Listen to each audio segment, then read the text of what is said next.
Okay, so for dorsiflexion of the ankles, we have a couple positions that we can set up into. You will find the one that is most comfortable for you. The first one that I'll show you is in a half kneeling position.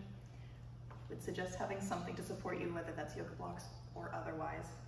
And we want to bring the knee as far over top of the toes, somewhere between the first and second toe, as far forward as we can without the heel coming up. So bringing it all the way forward.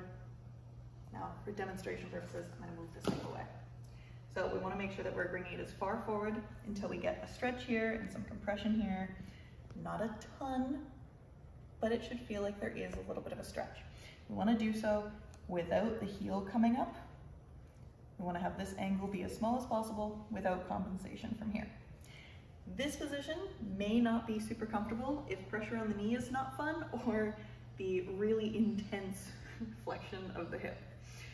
So there's a couple other positions we can use. One is you can use a deep squat. Would suggest sitting on some blocks potentially. And in the deep squat, using our body weight and center of gravity to bring that knee, again, somewhere over top of the first two toes, as far as you can forward. The non-working leg can be in any position that you find comfortable.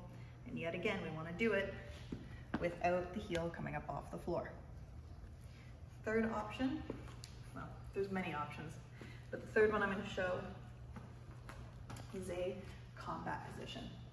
So from a half kneel, we're going to bring the butt to the heel, and we want to use, again, body mass and center of gravity to bring that knee as far forward over top of the, somewhere between the first two toes as we can without the heel popping up, okay? So once we get into that stretch, we're gonna do a nice deep breathing for 2 minutes. Once we hit our 2 minutes, we're gonna do our PAIL and our rail. So we're gonna create tension in the body. We're slowly gonna gas pedal into our PAIL and out of our PAIL. So with the pad of the foot, we are trying to push into the floor. So if the floor wasn't here, it would look like this. But because the floor is there, and we're at a very deep angle, we won't be able to actually see any movement. So, gas pedaling into that pressure, more and more and more, pushing this down into the floor. We want to make sure that there's no compensation. There shouldn't be heel popping up. There shouldn't be your knee moving back. And then nice and slow, release all that tension, little by little with control. See if you can come deeper into the stretch. Then we're gonna do our rail, creating tension. We're gonna try to pull the foot up off the floor towards the shin.